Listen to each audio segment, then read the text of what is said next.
I then go to the new sub game and pull Ishtola out because is the color identity. I think that's also a viable way to run this. Is like you pick any legendary creature in the color identity from within your deck at the start of each game. Yeah. There's nothing that says it has to be the one that you've chosen, except for the fact that some people like to do the thing where you put your commander in a different sleeve, which is actually illegal deck construction because it's essentially a marked card. You fucking nerd. So I think that's another way we could resolve this is you leave your original commander in the main game and you start the sub game with a different legendary creature in the full color identity of your deck.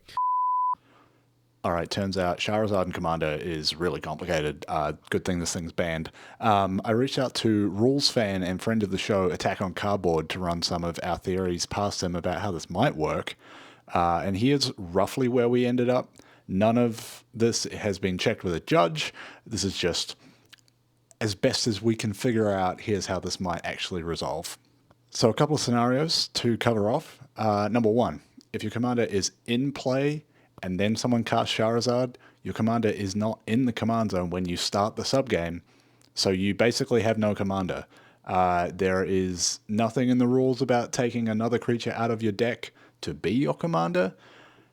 Tough luck. I guess you're just playing a Highlander singleton game once you get into the subgame. Number two, if your commander is on the battlefield within the Shahrazad subgame when that subgame comes to an end, your commander will get shuffled into your library, as far as we can tell. Everything on the field just gets shuffled in, along with everything from graveyards and exile.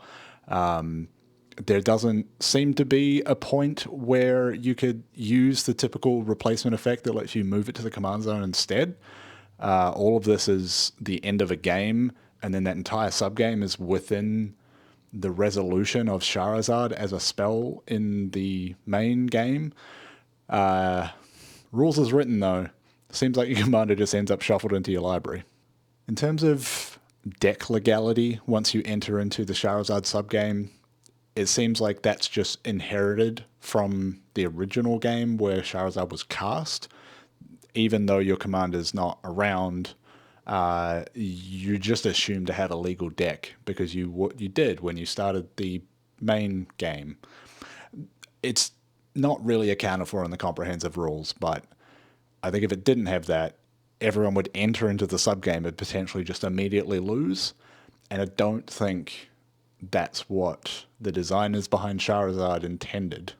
I think the most interesting one we came up with after shooting this episode was if you are playing with partner commanders in your deck. If you've cast one of them in the original game and then you enter into the Shahrazad subgame, the deck that you have in the subgame will have one commander in the command zone, but its color identity won't match your deck, so it looks like an illegal deck. So look, Shahrazad's complicated. It's banned for good reason. We wanted to go through this exercise, though, because it's still interesting to think about how it would resolve, not if it were legal, but just from a rules perspective.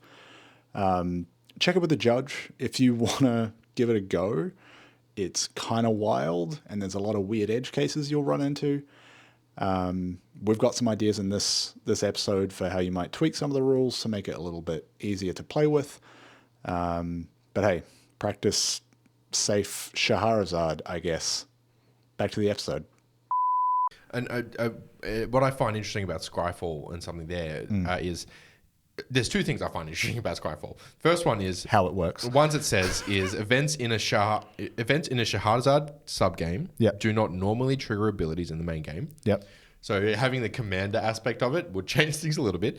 And continuous effects in the main game do not carry over into the sub-games. Completely different game. Yep. The second interesting thing I find about Skyfall is those explanations were written in 2004. Then 3 years later, someone else decided to write another explanation. In 2007, at the end of the sub-game, each player puts all cards they own that are in the sub-game into the library. Yeah. That was 3 years later. Yeah. Why have they dated that? Yeah, 3 years of people going, I'm not sure how this works, and enough judges getting annoyed. It's like, fuck, okay, we're putting it in. Far out. I just think it's so interesting that there should be it should be legal. I don't think it should be legal, but I will respect people's curiosity to experiment with it. And that's where Rule Zero comes in. And I think that's the Rule Zero discussion where I would be the most open to. Yeah. Is if I'll try it once. If I'm sitting down at Command Fest in Melbourne, December 5th to 7th. Come say hello to us. Yeah. Bring some merchandise. Yeah, we're getting in months ahead. We got it. It's something like sitting down at a table playing Magic. If it's like 10 o'clock in the morning, I've just had a coffee. I'm like, fuck yeah, I'm going to get a bunch of games in. Let's do something really silly. I've got a Shahrazad. Yeah, start of the day, like first game on Saturday, 10 a.m. We're going to play Commander with Shahrazad and play, and that's going to go till at least lunchtime. Yeah, Shahrazad down, sub game. Before we start our sub game, let's go get some Maccas, come back. Second sub game starts. Yeah. Yeah, I think like this is one of those ones where sometimes when people come up with like Rule Zero things, it's like it results in quite a broken game sometimes, but someone gets to do their bit. Yeah. This is one where it's like, this would be, I think, a little bit easier to swallow because it's like, we know the reason this is banned is because it makes a really long game and it's complicated to resolve. It's not like when you get someone running like one of the My Little Pony cards, it's like there's some weird rulings on there. This is all like within the rules engine of Magic, it works. This is like the ultimate example of a silver border game that made its way into black border. Just like Infinity having cards that are fucking legal. It's also like before they had unsets. Yeah, this is the most uncard of. Well, it's funny you say that. Okay, hit me out. So I looked up Shahrazad on Scryfall Tagger to see what tags are applied to it and what other cards fall under those tags. One of the tags is minigame. Okay. Yeah.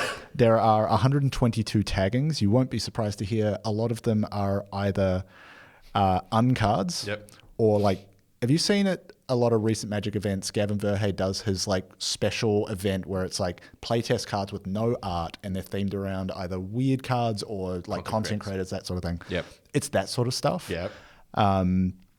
But I've got a couple that I want to read out. One that we've talked about before, Prisoner's Dilemma. Oh, this is such a good This is the card. type of like legal minigames that fall under this. So 3 red for a sorcery. Each opponent secretly chooses silence or snitch. Then the choices are revealed. If each opponent chose silence, Prisoner's Dilemma deals 4 damage to each of them. If each opponent chose snitch, it deals 8 damage to each of them.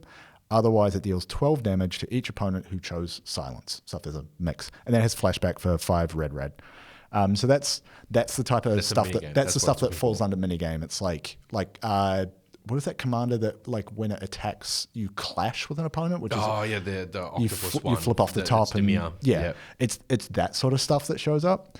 One that I really like that I have never actually seen played, Sphinx Ambassador. 5 blue for a 5/5 Sphinx with flying. Whenever Sphinx Ambassador deals combat damage to a player, search that player's library for a card. Then that player names a card. So the person that you've dealt the damage to. Yes. If you search for a creature card that isn't the named card, you may put it onto the battlefield under your control. Then that player shuffles their library. I think I saw that. I think that was on a Tolarian episode with like Ristic Studies. That makes sense. It's a Marvo Deep Operative, by the way. That's the one. Yep. Yeah. So that's examples of like legal minigame cards that show up. The other tag that I thought was really funny that shows up for Shahrazad, Rules Nightmare. There are 46 cards And that's tagged an with O-tag? O-tag, correct, card tag. There are 46 cards tagged with this, such as Blood Moon. Oh, that's not a rules nightmare. Such as Dryad Arbor. So real quick, Blood Moon, 2 and a red for an enchantment, non-basic lands are mountains. I think just because it is a lot of layers, some of these cards you need to work with. Dryad Arbor is a land creature, forest dryad. It isn't a spell, but it's affected by summoning sickness because it's a creature, and it has tap for green. Opposition agents in this, 2 and a black. You control your opponents while they're searching their libraries. Some of the cards in like this O-tag, like Harbinger of the Sea, so anything I guess that changes the way the lands work. Yeah. Humility is a big one. Not going to go into the logistics of humility, but humility is one where they talk about replacement effects and orderings of things. There's a lot of strange cards. Like Trinisphere is under here, and Trinisphere is like the one card in all of Magic that has its own rule entry about like when you're like if it's tapped or untapped. Like I think it's basically like in the rules of how you cast a spell, Trinisphere has its own separate rules entry of like if this is in play, also check this. I think one of the best cards on this list, next to Shahrazad, is Ambiguity. 2 blue. It's an enchantment from an unset. A reading.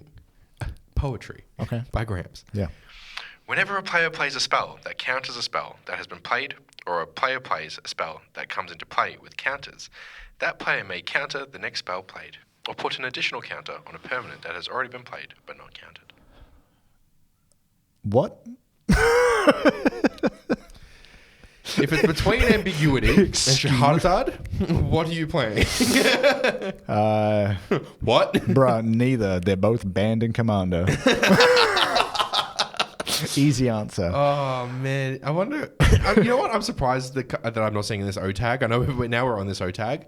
Apocalypse Chime.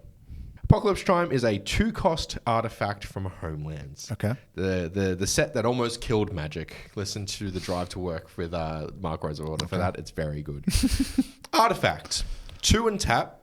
Sacrifice Apocalypse Chime to bury all cards from the Homelands expansion. Right. Destroy all non-token permanents with a name originally printed in Homelands. They can't be regenerated. So it's a board wipe for any permanent printed in Homelands, which includes basic lands. Oh, they were, weren't they? Yeah. Well, it was originally printed in Homelands, right? Is that the wording? Yeah. Yeah. So basic lands weren't originally ones printed. that were invented in Homelands. Yeah. Okay. Yeah. Okay. So one part of Shahrazad that is interesting to me is how it resolves at the end of the subgame. Everyone who didn't win loses half their life. Round it up. Yeah. That phrase appears on, like, just someone losing half their life rounded up appears on 21 legal cards in Commander. But there's only one card that I wanted to talk about that works with that. Okay. There's only one card in Magic that has this effect. Yep. If an opponent would lose life during your turn, they lose twice that much life instead. Now you cast Shahrazad. When that sub-game resolves, it's still your turn. Yep. If you have Bloodletter of Aclazots on the field, everyone loses. Assuming if you win the sub-game. Or like any opponents who lose. That's not the only card that does that. Isn't the It's the only one I could find. Isn't there was one that was printed in Duskmourn? I searched for the phrase "lose twice."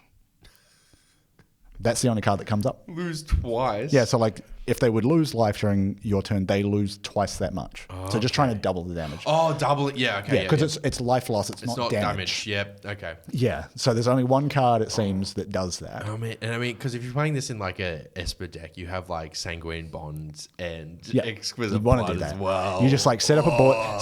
Say it's like whoever loses life next will lose the game through an infinite life loss combo. But then you play Shahrazad instead, and then you might just wipe the board. Yeah. Oh, that's sick. That's so dumb. Oh my god. But one very quick thing I wanted to finish on: the word sub-game appears on not just one card; it appears on 4. What? The other 3 are from unsets. Yeah, okay. Yeah. What do we have? So we have Enter the Dungeon, which is black for a sorcery. Players play a Magic sub-game under the table. It says Enter the Dungeon. Get under the table. Under the table, starting at 5 life and using their libraries as their decks. The winner searches their library for 2 cards, puts those cards into their hand, then shuffles. So you're starting at 5 life, so it should be over pretty quick. Next, we've got the countdown is at 1 for 3 red for a sorcery. Players play a Magic subgame, starting at 1 life and using their libraries as their decks. For the rest of the main game, if a source would deal damage to a player who didn't win the subgame, it deals double that damage to that player. So hopefully that subgame doesn't take too long, and then it's just like a permanent fucking damage doubler. And then finally, Tug of War, 4 and a green for a sorcery. Players play a subgame starting at 5 life and with up to 3 permanents from with different names from their main game library on the battlefield. So you're taking stuff with you into the subgame. As the subgame ends, the winner chooses one of the cards they put onto the battlefield as the subgame began and puts it into the battlefield rather than shuffling it into their library. Oh, no, so you're taking the cards out of your library. Yes. Let me read that again. Yeah. What? You start the subgame with up to 3 permanent cards with different names from their main game library on the battlefield. Okay. So you look through your library for 3 cards, put them on the field, start the game with that. Emrakul, Kozilek, Ulamog. Cool. Done. Like, Yep. they're not getting cast. That's fine. Yeah. Annihilators. Yeah. Now, one thing I will note, the only color not represented in the sub-game archetype is blue. From cards that aren't legal but have been printed somewhere, there is a blue one, but it is not an unset. It is one of those event cards. Okay. There is, because I've got it up in front of me, Okay. and I was tossing up whether I bring this up or not. Yeah. It's Azorius. It's Shahrazad and Sinbad. Oh, I did see this Two somewhere. blue-white. Whenever it deals combat damage to an opponent, if there haven't been any sub-games this match, players play a sub-game using their libraries as decks. Each player who doesn't win loses half their life rounded up, and then you can tap it to draw a card and reveal it. If it isn't a land, discard it. Oh, yuck. Because I was trying to take a very logical approach of like, well, based on how these four are worded, a blue version of this would be like when the sub-game resolves, whoever won gets an extra turn. When the sub-game resolves, upheaval. No, just you get an extra turn after that one. That's a very blue effect. Yeah, that makes sense. Like sorcery speed, resolve the yeah. sub-game, then you take an extra turn. Yeah, okay. Really roundabout way to get an extra turn and a library shuffle. Far out. Yeah, that's Shahrazad. If you play Shahrazad, please let us know. Yeah. If you've played it before and you've done tables with friends, if you really recommend against even trying it as like a silly little fun time, please tell us. I want to try it once, but I'm pretty sure my answer after that will be never again. Yeah, spending $400 to have the worst time ever. No, sir. Let's go about it. Yeah. And if you don't want to spend $400 to have the worst time ever, why don't you go to casualcompliance.fun and get a cool shirt? Yeah. Or give us like a couple bucks a month to jump in the Discord. Exactly, because Come hang out. Because we got some cool things in the works and we need money to fund them. Yeah. Come hang out in the Discord. Tell us about your Shahrazad times. Yeah. Create a whole channel just for that. just create a channel with threads. It's Yeah. only threads. That's only threads. It's only threads allowed. Threads within threads within threads. Threads within threads within threads. Oh, you haven't seen Blade Runner 2049, but you've I seen have Blade not. Runner, so you do know that is the cognition test. Yeah. Thanks for watching We'll see you next time. on Dragon Ball Z. Welcome to Casual Compliance, a show about... No! I'm about to start a sub episode, A sub game within a sub game. and then I'm going to start a Dom episode.